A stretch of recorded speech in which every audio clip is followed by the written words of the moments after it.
Hello and welcome to the show. Listen, thank you so much for joining us today. I tell you what, we've got a great show planned for you. It's about the power of a father. This month we're celebrating fathers and we have none other than some powerful men. When I say powerful, and women, their families on the show. So you're going to meet C. David Moody of C.D. Moody Construction Company, and you're going to meet David Mack III, former South Carolina representative. So I just want you to sit back, relax, and enjoy because we're coming up next. The Cecil Williams South Carolina Civil Rights Museum is the Palmetto State's first and only museum. It honors a generation of people, black and white, throughout the state of South Carolina who deserve to be remembered for their unselfish commitments and sacrifices. Enjoy an immersive and entertaining virtual tour. For more information, visit www.cecilwilliams.com.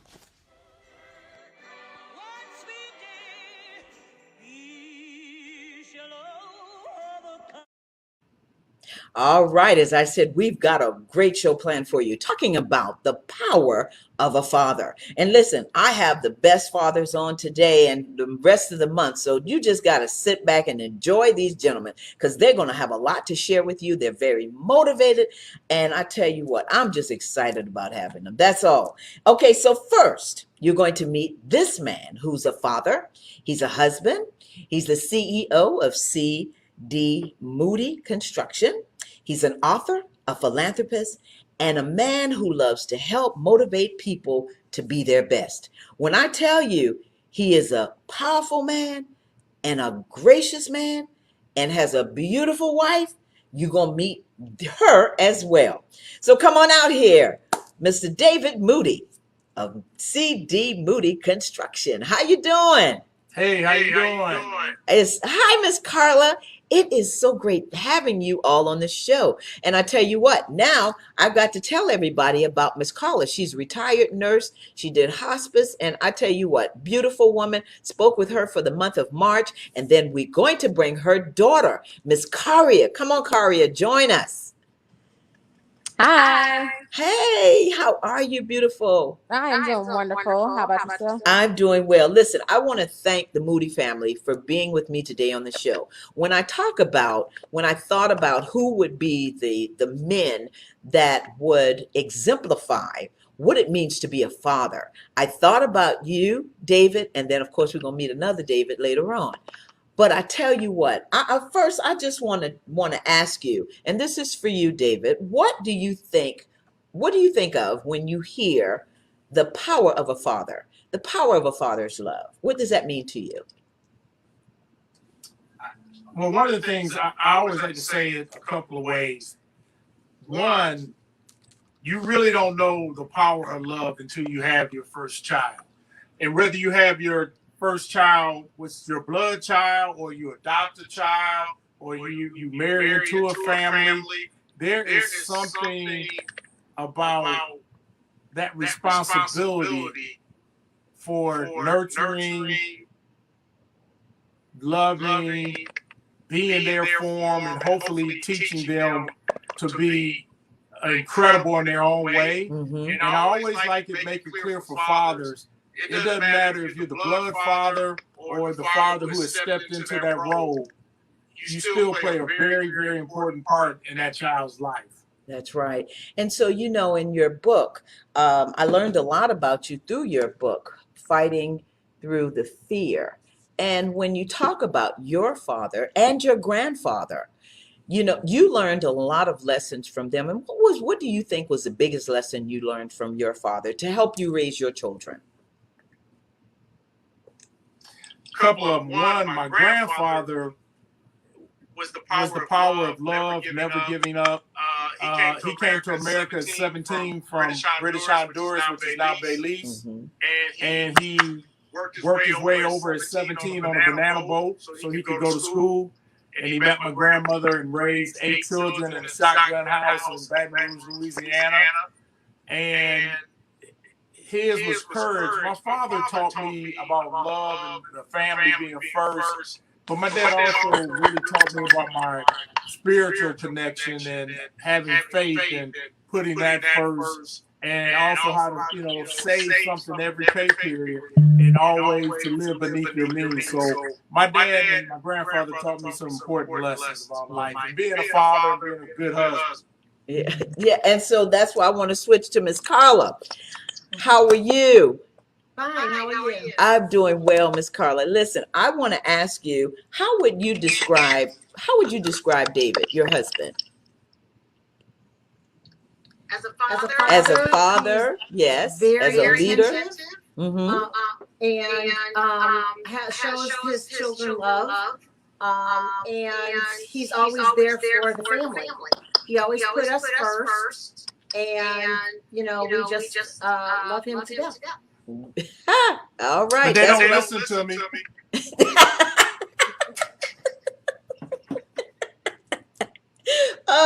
Hey, David, I always say you should have that second career because you have such a great sense of humor. You can get on stage anytime, right, Miss Carla? He could get on stage. Yes, absolutely. And people will love it. So, Karia, while I have you with us, how would you describe your father? I would say that he's an overall amazing dad. He's not only a father figure as far as like protection, providing, giving advice, and things of that nature, but he's fun. He is definitely a friend as well. Mm-hmm. There is that fine line. So, like I said, it depends on the occasion. I've worked there before, so working with him and having him as a boss and leader, and also a father, was an interesting time. Yeah. But no, he's definitely a fun guy. I can go to him about any and everything. I definitely do love that. We have a great relationship as far as transparency, being able to come to him about something and not feeling like I'm going to be judged. And also, one of the biggest things I think is that he's extremely supportive of you doing what you want to do. There was never any pressure to come into the family business or anything like that. He's very into following your own path, following your dream, and just kind of supportive with any and everything that you do. So again, it's like having a great friend, but then also having that leader, that provider, that protector, that word of advice, that person that's going to give you the tough love sometimes, the hard truth. But like I said, overall, great father. Wow, that's a tribute there. Now you gonna make me cry. You sound like my dad. I see you wiping that tear out your eye. Yeah, but look here, Tammy, here's something important. If you notice, she wasn't live. She put a picture up so nobody can really make sure it's her. And I'm her daddy. Well, we already know she doesn't have as she said, she is packing, and so I do understand that. But listen, she said some beautiful things about you, and so I want to go back to what you said earlier, David. You talk about when it's nothing like a father or even a mother's love, and Carl, I guess you can attest to this as well, of having a child. When you first found out that Miss Carla was pregnant, what was your reaction? I was overjoyed. Carl and I have been, let's see, we got married in 81, so we have been married 3 years, and we have been trying for about a year and a half. So we were even wondering would we get pregnant, and when she did get pregnant, we were extremely happy. I had no idea the responsibility that comes with being a father. Mm-hmm. So those are the kind of things that really woke me up. That I was in the delivery room for both children. I cut the cord, and it was just being in there and just seeing that whole process. It just blew my mind. I mean, it's incredible to see that whole process. So when she first told me she was pregnant, it was definitely happy. You got to remember that was before cell phones and stuff. So we had to call long distance. You didn't talk long because it cost too much. Yep, that's right. That's right. Back in the 80s, that's right. Yep. Wow. And my son was the first grandchild on my side of the family from my parents, so that made it extra special too. Mm-hmm. So needless to say, I'm not going to say they were spoiled, but grandparents do spoil their children, right, Carly. Yeah, okay, Miss Carla, you saying it right? And so do fathers. Yeah, especially the relationship between a father and a daughter. Oh yes. And you ahead, know, and Carla and you and Charles. Well, so yeah, I gotta tell you a story about mamas and daughters real quick since we doing this. So Kari had just got her driver's license. So you got, in Georgia, the first 6 months, you can only drive with your family. So she was going to meet her boyfriend at the movies for a 7 o'clock movie. And so about 9 o'clock, she should be calling and saying the movie was over. She was on her way home. Yes. So about 10 minutes to 9, maybe 9, I called. I was coming from a Christmas party. And Carly, I said, have you heard from Carly yet? She said, no, not yet. Why don't you ride up to the mall real quick and see if you see her in the car, make sure she's okay. So I said, all right, I'm going to do that. So as a dad, we can find our car real quick. So I found the car, and I kind of parked, and I saw her and her boyfriend and the group coming out of the movies. So I knew to go park far away into the back, so once she couldn't see me, and I couldn't see them. Right. So I called her and said, hey, I see her, everything looks fine, I'm going to drive home, and, and once she gets going, then I'm going to come on home. Mm-hmm. So about 3 to 5 minutes later, I get a phone call, and it's Kari, and she goes, where are you? And I go, so I start stuttering. I'm like, how did she see me? So I said, I had to run to the mall. She goes, I'll talk to you when we get home. So I hang up, and now I'm scared. I'm like, how did she see me? So I'm driving home. Kari is coming behind me, and I'm walking in the house. And Kari comes behind me, and Carla goes, Kari, I can't believe your dad did that. Now, I'm smart enough to know something's going on because she sent me. So Kari is, she fusses at me and storms upstairs, said I embarrassed her. And then I looked at Carla and I said, Carla, what just happened? She said, when you called me and told me she was okay, I called her and said, don't kiss that boy, your daddy's in the parking lot. Oh! And Kari, how did you feel about that? I wasn't too happy. I definitely was not happy. Followed me up there on my date. I don't necessarily know the truth behind that story. My mother says she didn't send him. He maintains over all this time that she did. So the jury's still out on that one. Wow, what a great story, and what a great relationship you all have. I want to show these pictures of the family because David, you sent some beautiful pictures of your family. So Tiana, let's roll those pictures. Now this is Charles's graduation. Yeah, from Morehouse. So he's a Morehouse man. And just for the record, I was the one who dyed Miss Carla's hair. I was her beautician. Oh, go ahead. Wow, Tiana, and so this is Kari, your graduation from Spelman. Correct. Mm-hmm. Wow, look at proud. Oh, now I love this picture.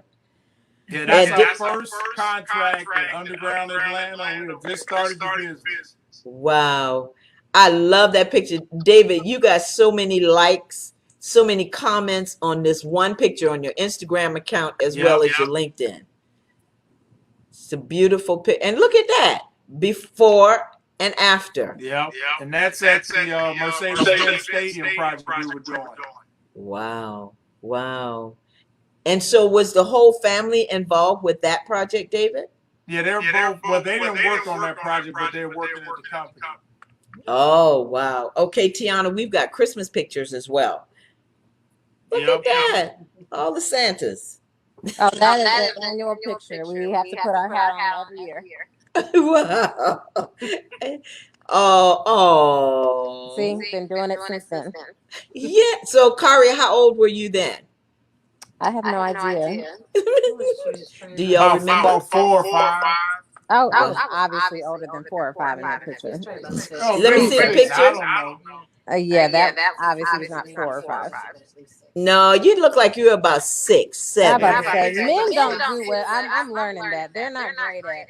Yeah, so Miss Carla, They were about 6 or 7, 7 or 8, Correct. something like that. Yeah. Yeah, wow. Beautiful family pictures. So I want to ask you a question, David, and this is what I ask all the mothers and the fathers.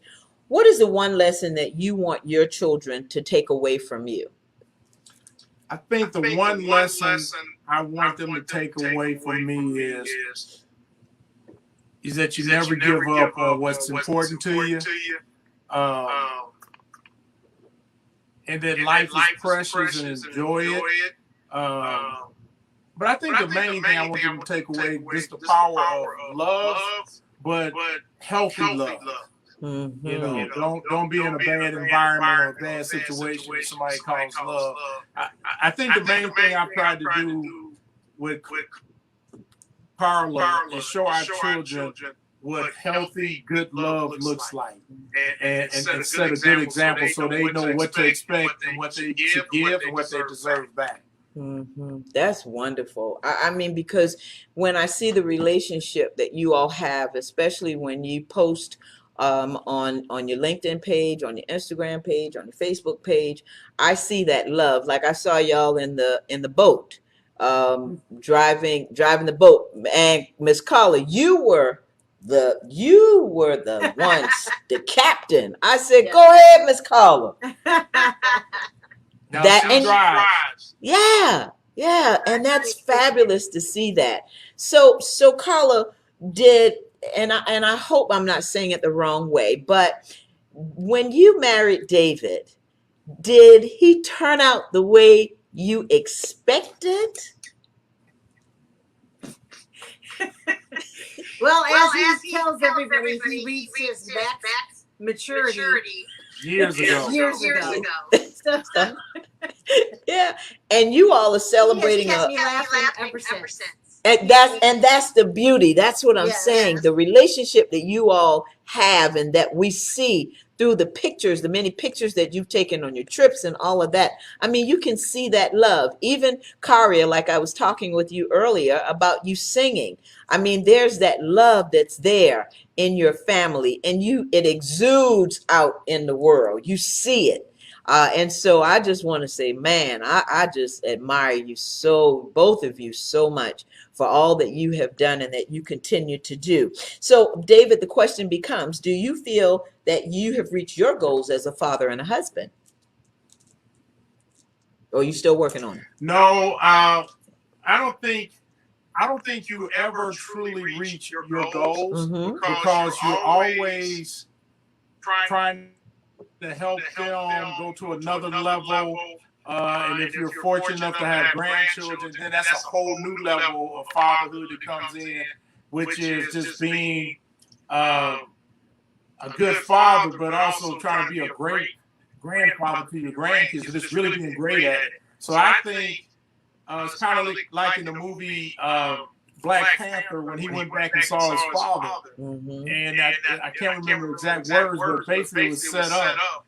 His job was to make sure that they would be prepared when he was gone. So I think that's real important to me, knowing I've prepared my children to carry on when I'm gone and they don't miss a beat. Wow. That says a lot. And the same, Miss Carla, I know as a mother, that's the same thing that you probably want your son and daughter to be able to carry on as well. Because you have such a loving spirit, and being a nurse, that's a whole ball game all in itself. You got to have that compassion. You have to be prepared with people and know how to talk to people and nurture people.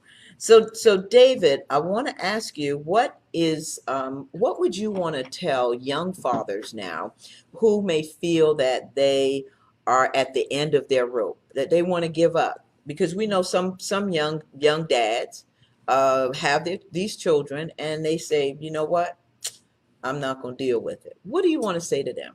Well, a couple of things. First of all fathers go through that point where they go, man, what have I gotten into? Can I be all that I need to be for them? When Carl and I didn't know how we were going to pay house note and things were really tight, you're wondering, man, what have I done? am I going to be a failure? So all fathers go through that. But I think the important part of this story for me, I'm glad you asked that question. Yesterday was my mother's birthday, heavenly birthday. She died in 2019. And my mother died with the weight of never knowing who her dad was. She always felt that he didn't want her. She always felt rejected, regardless of how much love my mother got from us and my father and other people. That always bothered her. So my thing would be to any father, regardless of what you're going through, do your best to always be in your child's life, because when you're not, it definitely scars that child to thinking they were rejected. And many children become adults and they haven't gotten over that. And my mother was living proof of that. And she died in her 80s, and that was always something that bothered her. Like, why didn't he want her? Yeah. And I can attest to some of that, because I always told you I'm adopted from birth. Don't know my birth parents, but I had a loving dad. And so like you, Karia, my dad was really like my father and my friend. And of course my mother as well, but it was that father daughter love. And so as speaking as far as Miss Carla, with you and your children, what is the big lesson that you want them to learn from you? For me is, I would say, compassion. Would hope that they would learn patience over time, which I didn't have when I was younger, and I work at having patience. And then, like you were saying before, that was always my biggest goal and my biggest fear was not having my children prepared, that if I was gone, that they couldn't take care of themselves. And she's taught my daughter how to be bossy. That's for sure. Karia, they treat me bad. What? Don't say that. Don't say it. Don't say it. Karia, are you bossy? I am definitely not bossy. I am a boss. There are two different things. All right. She and her father are two peas in a pod. Wow. And so what, I guess the next question becomes, as I said, what is, as you're looking, because David, you just turned 65, and Miss, right? Is it 65? Yep. And Miss Carly, your birthday's coming up as well, right? I'll be 65 on the 24th. You'll be 60. Wow. I would have got my ear pierced. You did. You said you were going to do that. So did y'all do the tattoo? I'm going to get it on the forearm. And Miss Carla, are you going to do that as well? Well, my ears are already pierced, and we both got tattoos when we turned 50. So I am going to get another one. Yeah, all right. See, that's what I'm talking about. Fun loving. I would like to point out, when I got my forearm tattoo, my dad did not talk to me for a week. So the fact that he is about to, and it's so funny because when he posted and said he was doing it, a really good girlfriend of mine was with me from college. I was out of college, but my friend from college was with me. And my parents came over to drop something off, and we met him in my parking garage. And he saw my tattoo. I tried to hide it, even though I was grown. I tried to hide it, and he saw my tattoo and did not talk to me for a good week. So when he said he was getting a forearm tattoo, she definitely texted me and was like, "Do you remember how he acted about my tattoo?" 65. But we're gonna be 65. We can get one at that age. I'm about to be 35, so I am definitely grown, sir. Wow. Listen, Karia, I listen, I have to say, even with my daughter, when she had that tattoo of the butterfly, and I said, right here, and I was like, why did you put that on? What were you thinking about? Now, when people look at you for a job, what are you going to do? I mean, oh man. So Karia, listen, I understand. Hey, Dad, I understand. So after that, I went and got like 5 more. You what? Yeah, tattoos. Wow. So you love the tats, as they say. I am the art child. She's the artistic one of the family. Gotcha. I'm Well, an extrovert. I'm really into my creative side. I draw, I do all of that. So yeah, that's wow. Now, does Charles have any tattoos? he has Yes. Yeah. So David, how did you react with because Charles? turned 15, my brother turned 18, and they all went together as a family, but I was too young to get one. So it's their fault. Oh man, this is great. You can't make this stuff up, right, David? David and Carla, you can't make this stuff up. No, we This can't. this is great. That's why I wanted it to show this love that you all have, and I said, like I say, I can't thank you enough. So the last thing that I want to ask both of you and all three of you, and you can take your time to do it. What would you say you would want people to, the viewers that are listening, to take away from this interview? Well, for me, I would want them to take away from, a lot of times people see the success we have, but I want people to understand we used to, we didn't know how we were going to pay the house note. We were financial tights and straights. It was not an easy journey, but it was just love, teamwork, and as long as I knew I had my family and our health, that we could get through anything. So I think I would want people to leave with the power of love and the power of a family. Power of love in a family. Miss Carla? And I should say, I would say that plus the fact that just because a family looks and they're having a good time and they all get along well, doesn't mean that there won't be bumps along the way. But you have to stick it out, and you have to make a decision that you're not going to walk away from it. That you're always going to that you're going to get through all of your troubles together, and that you'll always be together to celebrate your highs and your lows. And that it does take work. It's been 38 years. Yep. 38 years. And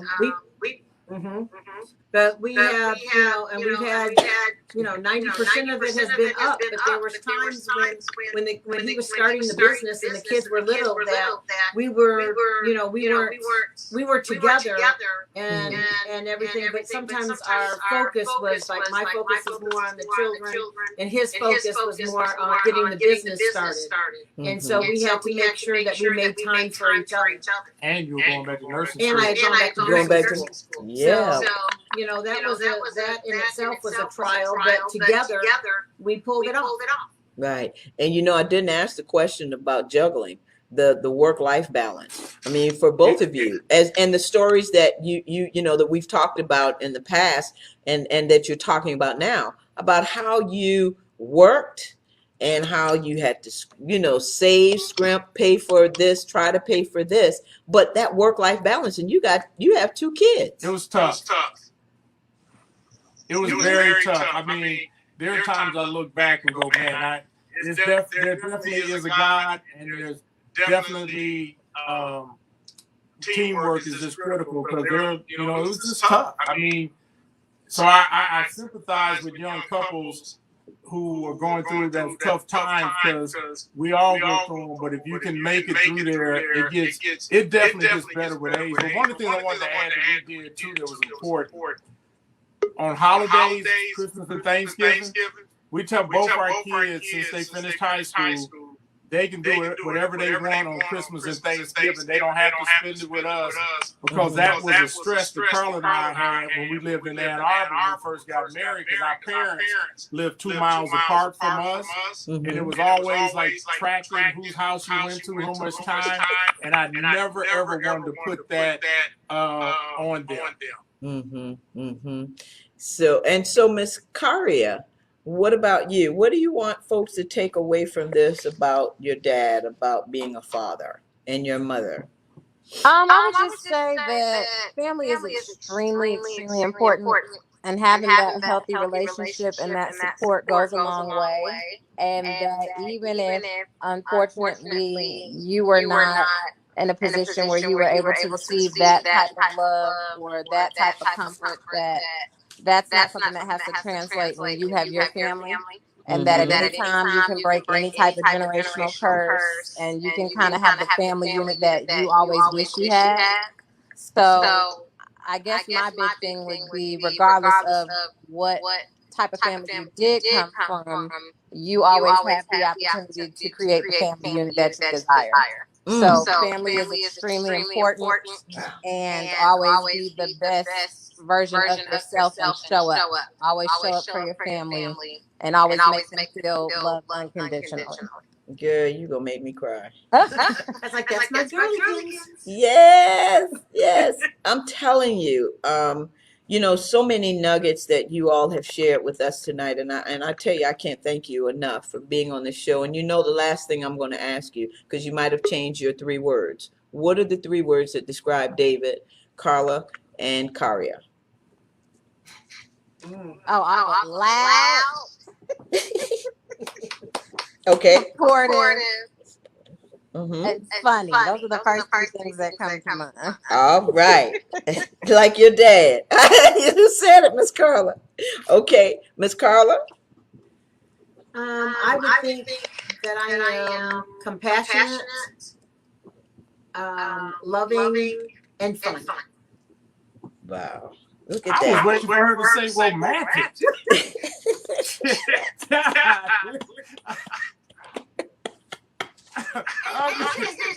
Well, you've been waiting a long time. Yeah. Romantic. He's the man. I was waiting to hear something to pump me up a little bit. I sound like a puppy. David, you man. So tell me, David, what are your 3 words? Let's see. Loving, romantic, and fun. All right. All of you have the word fun. So that tells us a whole lot about the Moody family. That you're a fun-loving family, and you're very supportive, and you're and I'm telling you, you all are motivating me and everyone else that's out there watching the show. I tell you, I couldn't ask for a better first segment of the show. Thanks for having us. Thank you so much. And thank you all so much, and we'll be talking. Thank you so much. And Karia, good luck on your move, and thank you your renovation. Thank you so much. Yes, ma'am. And thank you for taking the time out to be on the show. I love you all. Thank you again. Have a blessed evening. You too. Okay. Bye. All right. Listen, you heard it right here. What a wonderful family. And I'm telling you, we're going to have another exciting family on the show. So just sit back, relax. We're going to be right back. Charleston and surrounding areas, get ready for the Root of Soul J19 Fest, happening June 18th through the 19th at Ladson Exchange Park, home of the Coastal Carolina Fair. And it all kicks off Friday night with the opening ceremony with Demetrius Dr. Trio featuring the Wise and the Bold Dance Company of Charleston, plus an outdoor party with DJ Kid Capri and DJ SNS. That's Friday night. Then Saturday, it's workshops and panels on the culture, plus the big poetry slam hosted by Courtney Nicole with music by DJ B. Lord, plus the Gospel Explosion with Pastor H.E. Dixon, Terrell Smalls and Company, Philante Gavin, and Jonathan McReynolds. And then it's the main concert featuring Kiki Wyatt live, along with the Grammy Award winning Ranky Tanky. There'll be food trucks, vendors, health and information fair, the HBCU Virtual College Fair, Kids Zone, Pain Sips, Spades, Dominoes, and more. Get more details and your tickets now at rootofsoul.com. Kids 17 and under are admitted free. It's all hosted by the Grace Impact Development Center, sponsored by Mr. Seafood, Fox Audio Visual, Explore Charleston, Low Country Acceleration Academy, Star 99.7, 99.3 The Box, and Heaven 1390. Bring your own chairs. Tents will be available on site. And yes, there will be multiple cash bars. No coolers, please.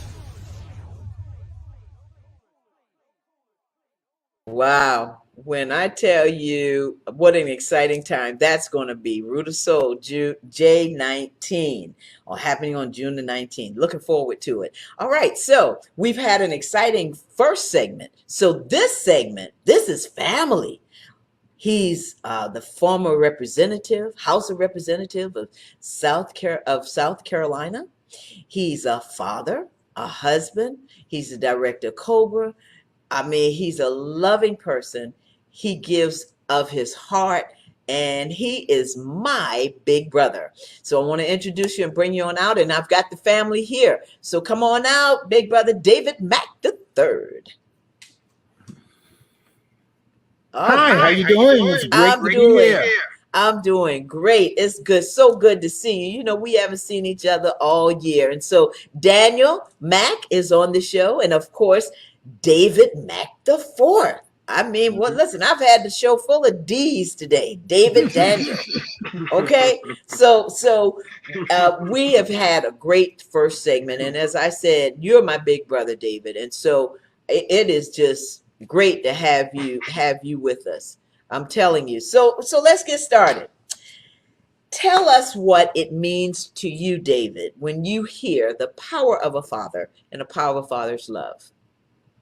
Absolutely. It's great to be on, Tammy. It's great to be on with you. My former co-host of my radio show, we've worked on many projects together. Let me also say that I have another son, Brandon, who's overseas, and he is an international tax quality assurance director. Has a law degree, doing extremely well. He's over in the UK, and just wanted to say a shout out to him. So I have 3 sons, and I'm very, very honored, very, very proud of that. And there's nothing like being a father. I mean, I love family to begin with. You know, I have a loving wife, and I'm blessed to still have my dad. He's 92 years old. I was blessed to have my mom up until until she turned age 90. So I just been very, very blessed. But being a father is just, you know, when I saw my firstborn, I just couldn't believe it. I just couldn't believe it. It's an unbelievable high. And you know, and then to have other sons, it's just great. And to be at the point where my youngest son Daniel is my co-host on my radio show now. You know, it's just a tremendous feeling, And I would say to all the dads out there, embrace the concept, the idea, the reality of being a dad. Some things you can't put a price tag on. Being a dad is one of them. That's right. You got it. And you know, David, it is so great that you all can be on the show, and Brandon, send him my love and all. I mean, and Daniel, you're a dad, okay? So you're the youngest. So when you hear that, what do you think about when you hear about the power of a father and father's love? The power of fatherhood, the first thing that just really comes to mind is just being there, being present. Just making sure that you're showing love. There's really no manual to it, but if you're there, you will figure it out. If you're coming with some type of notion that, well, fatherhood is supposed to be this, or the dad have to do that, then it tries to be forced and making it harder when it needs to be. If you're there, everything that needs to be done, I feel, will come out. You just have to let love come out. You don't have to be taught to be protective, because then you're being overprotective. Love will guide you to be protective when you need to be, and then let go when you need to, because the biggest thing from it, I've learned from my father, grandfather, great-grandfather, because I've been blessed enough to know several grandfathers and great-grandparents in my life. But the one thing I noticed is that you have to, the big part of fatherhood is you're not raising a clone of yourself. You're raising an adult. You're raising a new human being. You're raising somebody with a personality that is different from yours. So you nurture it, but you cannot control it. And it's not for your control. You can't control it. And I feel like when people say fatherhood or parenthood in general is hard, they're trying to control instead of trying to grow. So to me, those are the biggest things that stand out. Wow, that's something. So David, I want to ask you about describe your father. Wow. I think we'll have to start with saying that it's a lot of people joke because they say that you know, being David Mack IV, or we look alike or act alike, things of that nature. But what it really is about to me is about someone that has instilled character. I've been in situations where I've needed something, or I've been in situations where maybe I didn't have everything, all the resources that I needed to succeed. And my father was always there for me.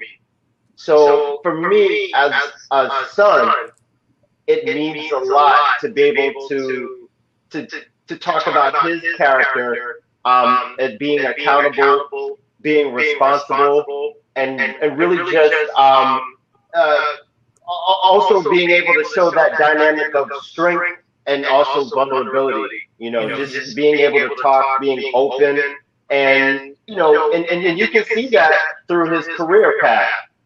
You know, the same way people view him, whether it's the radio show or whether it's you know, the political environment, it's the same thing at home. You know, if you have a problem or need something, he's there for you. He's always upstanding, always with high character, and always approachable. So I mean, that really is how I explain, you know, my father, my daddy. Wow, wow. And Daniel, the same. I'm gonna ask you. Well, how would you describe your father? The only word I can think of is just everything. Because at any given moment, he's been everything we needed and more. So he just wasn't the one you can go to for, oh, well, I have this type of problem. It's like, no, you can just go to him and talk to him about emotions as well, too. You don't have to split that. It's so really everything. He's helped me out with whether it be financial issues, relationship issues, career choice issues, just personality, just being a man, being a black man in America. All these different things, whether it's something serious, and political, or something that's just fun and nonsense. He's been there all in between for each part. So I would just say the word everything, because I'm blessed to have a father like that, and that's the type of father I strive to be. I gotta write that down, man. I tell you. So David, when you hear all of this about you, what do you think? What runs through your mind? Because as I asked the question earlier with David Moody, what are some of the lessons that you want your children to take away from you? Well, I think one of the things about being a dad or a parent generally is that you I liken it like baking a cake. And I can't bake, but it's like baking a cake. And what I mean by that is when you bake a cake, you put the ingredients in it have to be correct, and that you put it in the oven. Once it comes out of the oven, you can't put in any more milk or eggs or anything else. It's done. And that's basically what you do. You basically do the best you can up until the time of 17, 18, where they usually either go off to college or do something. But at that point, the number one thing you want them to be able to do is to make great decisions, to have a set of values where they can make great decisions. Will they be perfect? No. I tell folks all the time, I'm so glad they didn't have Facebook and cell phone cameras when I was in college. You know, it's not going to be perfect. But the thing that is so key is that you have a set of values. And I think one of the key things also with young folks is that when they go off, they have somebody they don't want to disappoint.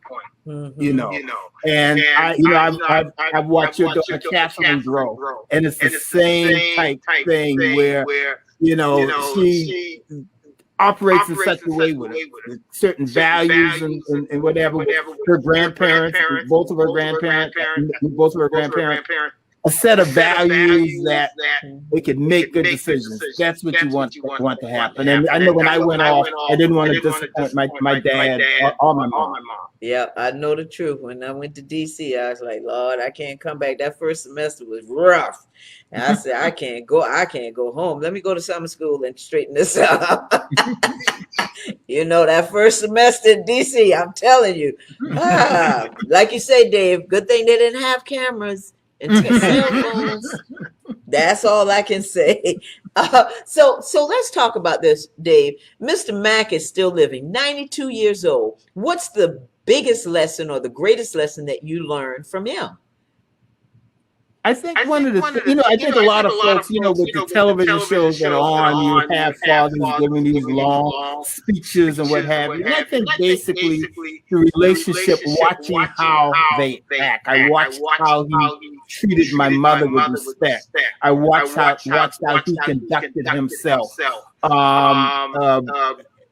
And you want to, you want to copy that. That's something you want to pattern yourself after. You're gonna have different personalities. We all do have different personalities, but I always say a certain set of values that you want to have. And my dad, my grandfather, I was blessed enough to know my great grandfather. My great grandfather passed away when I was about 14. I knew him. So just watching men where they knew how to treat women with respect, they knew how to conduct themselves and to be kind and generous. Mm-hmm. That's so important, as you're thinking about, like you said, the lessons that you want to teach them. You want to show your children that, hey, listen, you can make mistakes. Number one, you're gonna do it. We all did it, and it's nothing too much like, well, I'm going this place or that place. I said, I already did that, done that. Where you going for real? Because those type of things, you're looking at your, and I'm pretty sure with your sons, with dad, I'm going to so-and-so, the girlfriend house, whatever. And you can say, okay, son, as long as I know where you are, then they go somewhere else. Same thing with Kat. But, as I'm sitting here listening to you all and all the things that you said about your dad, was there any time that you could ever say, I wish dad were here with me? Because see, your father was a politician way back. I remember that. But was there any other time that you can think of, or, that you said, I want dad to be here? Because he's always been there. He's talking. Is that for me? Yeah, for you. For either of you. I'm sorry. Okay, no problem. I would say no, because from seeing him, watching him as a young child, and once again, it's not a discussion he had explicitly saying, "Hey, I have to do this for the people. I can't be there for something else." When you watch him and you're seeing how people come up, and this is something that happened, whether it be my father, grandfather, great grandfather, going in the grocery store, and people just walk up and say, hey, Mr. Mack, just want to thank you for looking out and helping me out with that situation.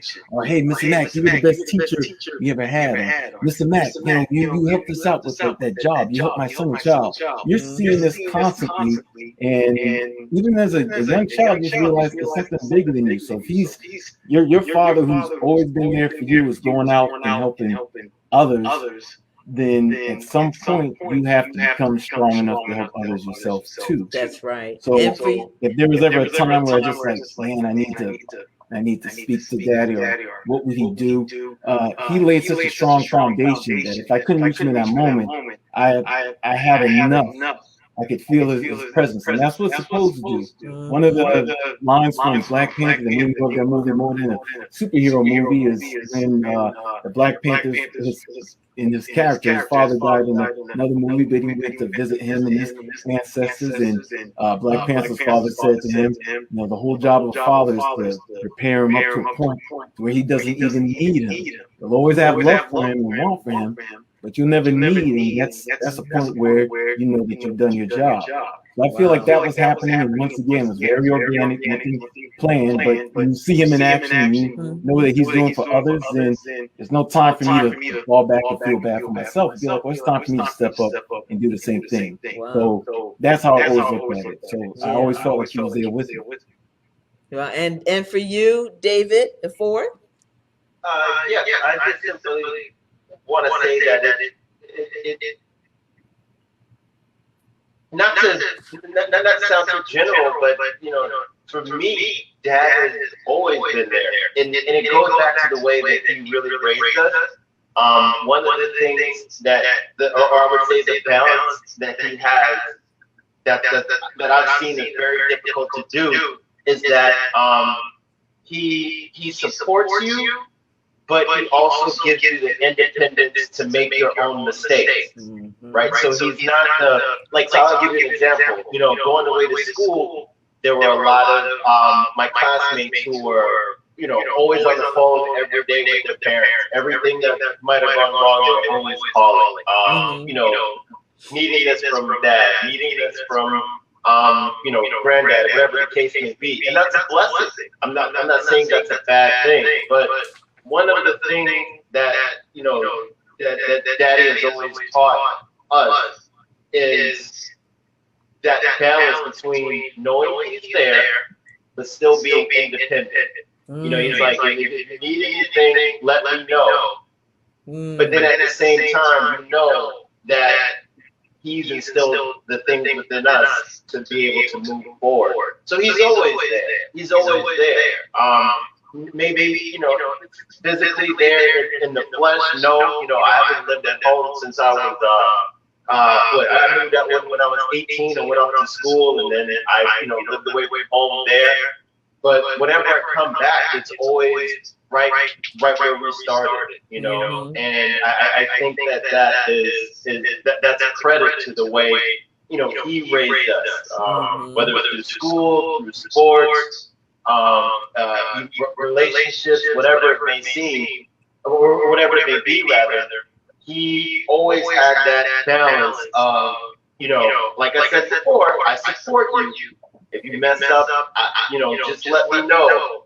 But you're a man, you have to be accountable, and you can you have to also be independent. So that mix, that balance rather is very important. Wow. Okay. So we froze David. David, you just froze up.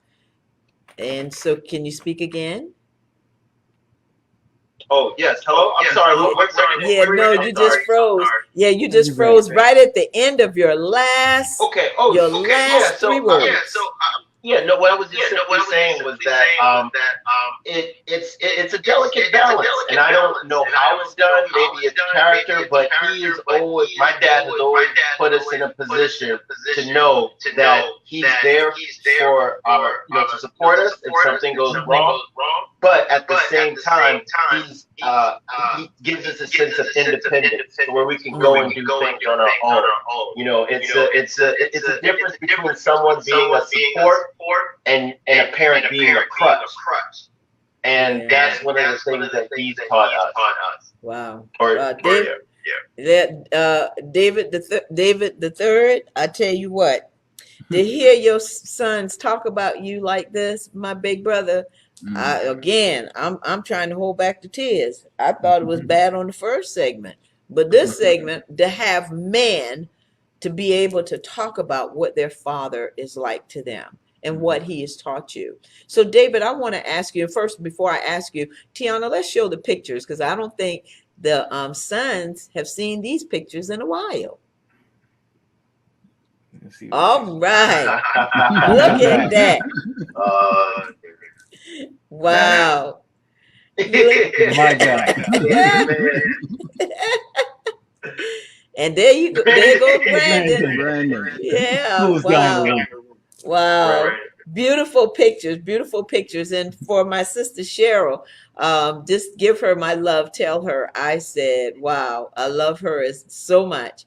And continue to pray for you and the family. So David, I want to ask you, what would you tell young people now? And we only got about a couple of minutes, but I just want to ask you, what would you tell young fathers today? Enjoy the journey.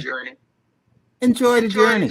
I mean, you know, I'm the type of person that, and my dad is like this. His dad was like this.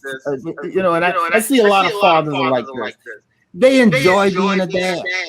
You know, because the simplest things when you're a dad is special to children. You know, a lot of times during Christmas time, you get all these toys and stuff, and you get in debt.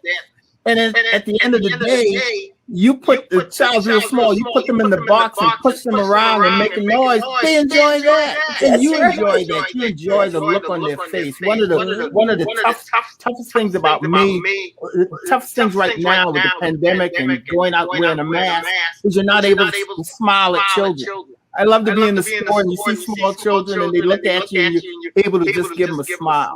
So I would just say to dads out there, enjoy the journey. And if you have a daughters, as you know, Tammy, I knew your dad. He always treated me so well with freedom. You're just a special person. And pardon me. Little girls look up to their dad so much. Enjoy that, embrace it, and because again, before you know it, they're grown, but you always have those memories. That's right. That's right. So, gentlemen, I'm going to ask you what I asked the other David and his family. What are the 3 words that describe each of you? Let's see. So, to start this off, so I get to describe my brother and my father? You can. You can. We've got like a minute to do it. Well, I'll just be quick. So my father, I would just say, strong, funny, the best. Oh, wow. Okay. David the 4th. Dependable, charismatic, and loving. Wow. And David the 3rd. I think I'll shift it a little bit, but it'll have the same meaning. And I use this a lot. I tell folks, I am on 3 drugs: prayer, laughter, and gratitude. Wow. Prayer, laughter, and gratitude. And that's the truth about the laughter, because you send me those jokes. And I tell you what, I'm sitting, I come in the living room, I'm sitting, so, oh, big brother done sent me something else. There I go. I'm going to laugh from now until. So listen, I appreciate you all, my nephews, my big brother. I thank you so much for being on the show. I love you all. And I'm just so grateful that you all are with me today. And I look forward to all that you're doing. You know, I keep up with you, and Daniel, I'm coming down there to be with you one day. Hopefully to help you, to just co-host with you. And I look forward to David, when you come back, David the 4th, you come back. Yes. I look forward to seeing you so we all can get together again. Yeah. All right. Yeah. Love you, big brother. Love you all. Okay. Take care. Love you. Thank you. Thank you so much. Okay. Bye-bye. All right. Well, I tell you what, I've had a great time. I've enjoyed this first series, this first part of the power of a father. And I mean a father's love as well. So you enjoyed it. I want to thank again, David Moody, and Carla and Karia and Charles. I just want to thank you all for being on the show. David, my big brother, I want to thank you. Daniel and David the 4th, and Brandon, love you out there overseas. So listen, the show is going to continue. I mean, every Thursday, you all have to tune in. And I love it that you all, and I want to thank my viewers for always tuning in to Tammy. I want to thank Tiana, assistant producer, girl, you doing it. And I want to thank Alicia, producer as well. You can subscribe to the TV Tammy TV show on YouTube. When I tell you, please be a blessing to somebody today, always. And that's not just today, that's every day. Have a safe and wonderful week. Remember, wear your mask, social distance, and of course, wash your hands. Thank you again for tuning in, and look forward to seeing you next time on The Tammy Show.